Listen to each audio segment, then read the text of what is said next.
Welcome back. Our next guest is a powerhouse of creativity and community empowerment. She's been a driving force in helping parents and adult children navigate the challenges they face in today's complex world. Her work through the parenting series on her show, The Next Chapter, offers a space for deep connection, reflection, and growth. Joining us now is the broadcaster, storyteller, educator, KittyRose Warren. Thank you so much for joining us. So one, I just want to say I'm so excited for what we're about to talk about, but can you tell us a little bit more about what inspired you to create the parenting series in The Next Chapter? Well, thank you for letting me come on today's Open. I'm excited to actually be with you today because I have been watching you since you've come on, and I've enjoyed watching your perspective of your age group in handling community news. So good job to you, and thank you for allowing me to come on Open to talk about the parenting series that I am now doing on The Next Chapter, where we discuss Shades of Grey, that airs every Friday here on BronxNet at 6. The Next Chapter was based on me and what I was going through in these next chapters as I was preparing to be an empty nester. As I was preparing to be an empty nester and we were going through COVID, it was all these things of figuring out what to do. And I just realized that this was a next chapter in my life. So when it came to ding, ding, ding, producing a new show, it was the next chapter to help me, as I've been doing all of these years in service, helping myself by helping my community. So using myself as that like blueprint or guinea pig to go through these different chapters and then share that in my testimony to help my community see themselves in it and then navigate through that space. So since now I'm parenting adult children, certain situations that happen with them, you know, my youngest daughter said that I was not a perfect parent, but I was a present parent. And I have to say that the 3 children that I have raised and co-parent with my husband, we did a good job. But that doesn't mean that we still currently don't have challenges. So in the space that I'm in, learning how to talk to them, learning how to deal with now living with adults, learning how to even figure out my own space now and what I look like as a parent who day-to-day responsibility aren't her children, I felt like, okay, why not bring it to the next chapter? Because as I'm going through this, I'm sure I can help other parents navigate through this same space. Now, you mentioned challenges very briefly. You know, what are some of the common challenges that parents of adult children face today? The biggest challenge that I've learned so far is how parents communicate with their adult children.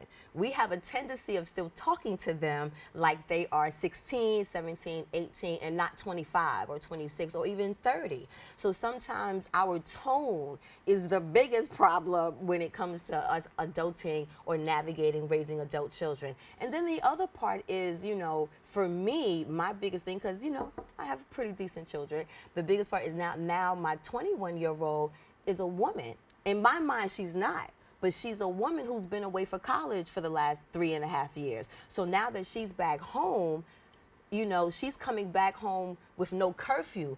But when she left home, she had a curfew. So that's a different transition for me as a parent to be understanding and kind of almost accepting, because what I'm going to do, argue and tell her she has to do a curfew, that's not going to work. Right. You know? And thank you so much for sharing that. You know, with that, even just based on what you talked about, what are some of the key lessons parents and adult children can learn from your show?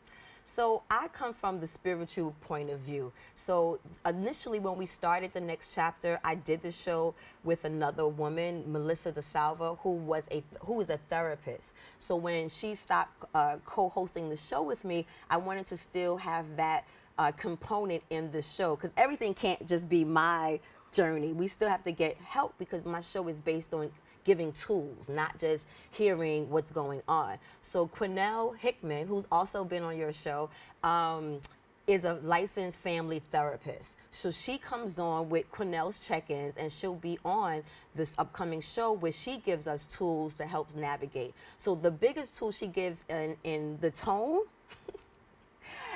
and I had this on one of my shows, when we're on the phone with our adult children and they're venting or talking to us and we feel like we just can't shut up, mute the phone.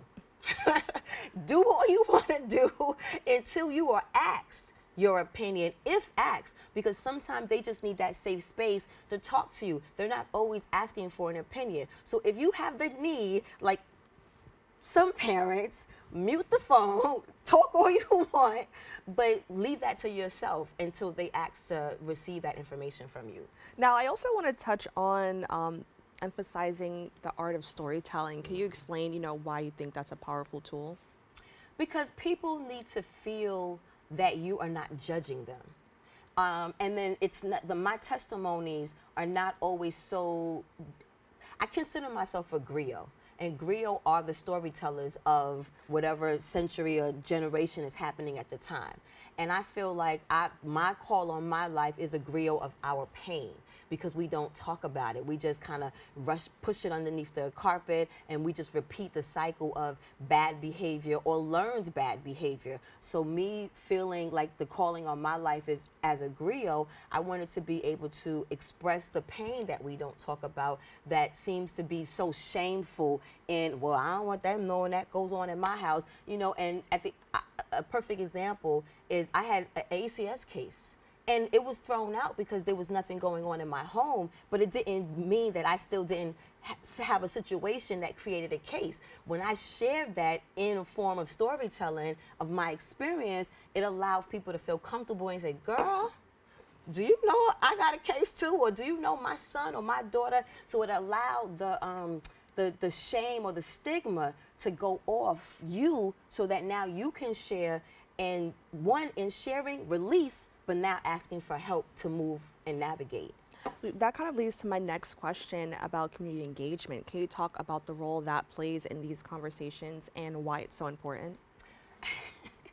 I don't think you're going to expect the answer I'm going to give you. So right now, the way that I am funding these parenting series, because we do work on public access, so we have to find creative ways as a business or as an artist or as a creative to still create revenue streams for yourself in a nonprofit world. So right now I've been applying for grants. So in this grant series that I'm doing, they won't give you money or render monetary services to you for the talking heads or just me on television. They need to see how you are implementing your art, your media, your form of business in community engagement. How is it helping the community? How is your form of healing being engaged in the community to go forward? That's what they will fund. So that's what's, okay, well, if that's what they're gonna fund and they're not gonna just fund me on show, then I'm gonna do that. I'm not just gonna take the parenting series just for myself on the show. We're gonna now have a studio audience so that we can have the community engage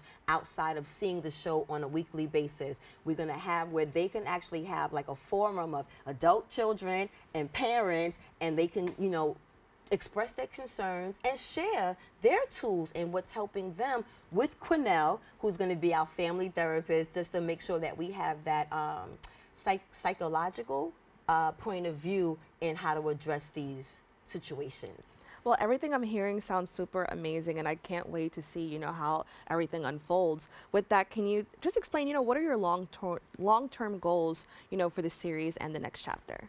My long-term goals is to travel with this. Because again, the things that affect us here in the Bronx, here in New York, are not just here.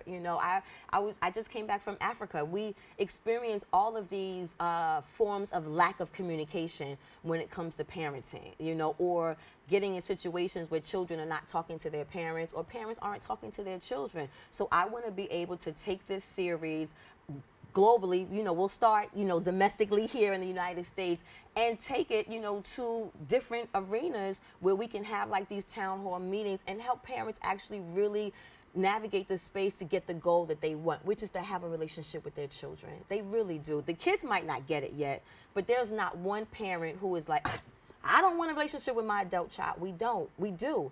But we have to figure out how to make it happen.